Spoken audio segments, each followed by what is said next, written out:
Ahora voy a continuar con los estudios breves y sistemáticos del libro de Apocalipsis y corresponde el capítulo 4 y versículo 1 al 3.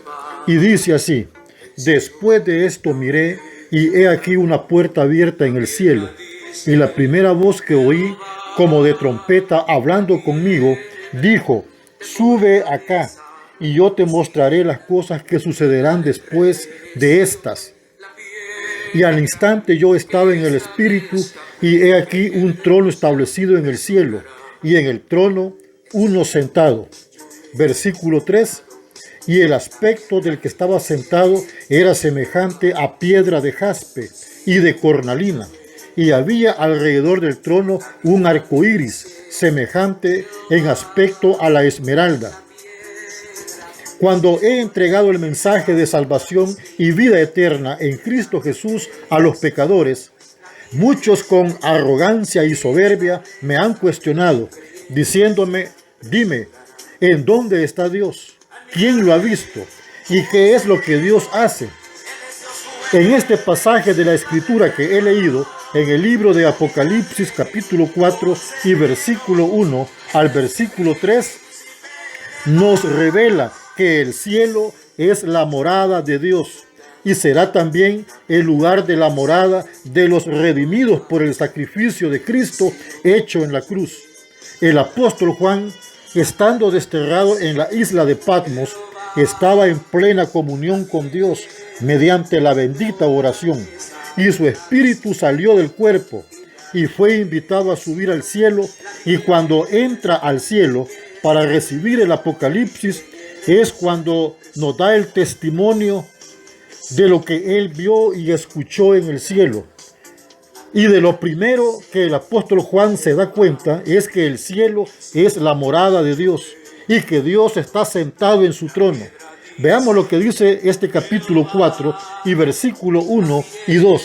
Después de esto miré y he aquí una puerta abierta en el cielo, y la primera voz que oí como de trompeta hablando conmigo dijo: sube acá, y yo te mostraré las cosas que sucederán después de estas. Versículo 2. Y al instante yo estaba en el Espíritu, y he aquí un trono establecido en el cielo, y en el trono uno sentado. El hecho de que Dios en el cielo está sentado en su trono significa que Dios es quien ejerce el dominio y el control de toda su creación. El Salmo 135 y versículos 6 y 7 dice: todo lo que Jehová quiere lo hace, en los cielos y en la tierra, y en los mares y en todos los abismos. Verso 7: hace subir las nubes de los extremos de la tierra, hace los relámpagos para la lluvia, saca de sus depósitos los vientos. En el libro del profeta Isaías capítulo 66 y versículo 1 también dice: Jehová dijo así: el cielo es mi trono y la tierra estrado de mis pies. Pero veamos entonces, a la luz de este capítulo 4, cómo el apóstol Juan describe a Dios. Dice el versículo 3: y el aspecto del que estaba sentado era semejante a piedra de jaspe y de cornalina. En este versículo, el apóstol Juan no vio sentado en el trono a un anciano cabizbajo, peludo, barbudo, decrépito y con un bastón en la mano, como que si ya se va a morir, tal como lo pinta la religión. El apóstol Juan no puede describir físicamente a Dios, quien está sentado en su trono. Lo que Juan hace es emplear palabras para expresar la gloria, la grandeza y la belleza de Dios sentado en su trono.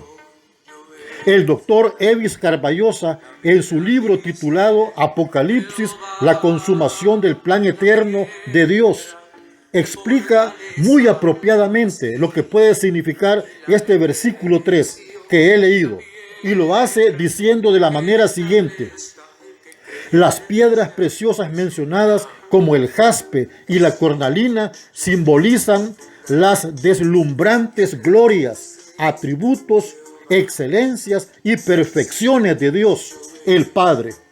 El jaspe posiblemente se refiera al diamante y destaca el lustre brillante de la luz blanca que describe la pureza, la santidad y la gloria de Dios. Y la cornalina es una piedra preciosa de color rojo fuego o rojo de sangre, que podría sugerir una expresión de la justicia y la ira de Dios. Hasta aquí lo dicho por el doctor Evis Carballosa.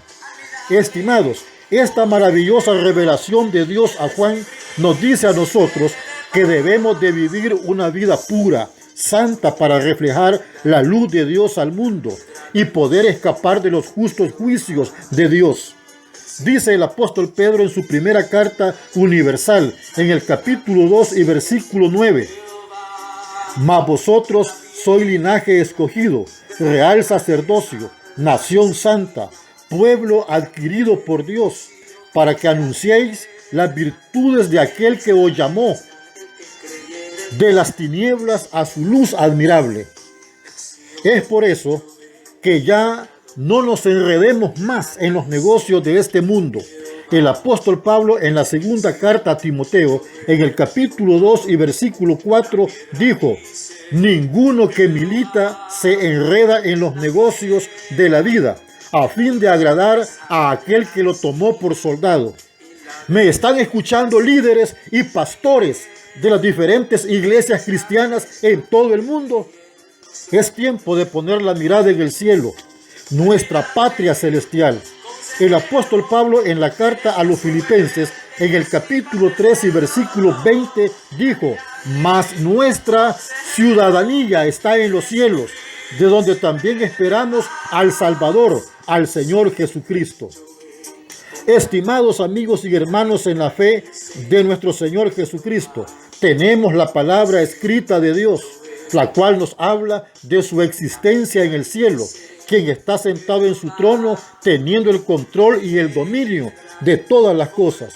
Y en su presencia se desatarán los juicios de los sellos, los juicios de las trompetas y los juicios de las copas, que rebosarán de toda su ira sobre el mundo entero que haya rechazado a Cristo y a su sacrificio hecho en la cruz, como el medio de salvación y vida eterna. Lo mejor es, tal como dijo Pablo en la segunda carta a los Corintios, en el capítulo 5 y versículo 20. Os rogamos en nombre de Cristo, reconciliados con Dios.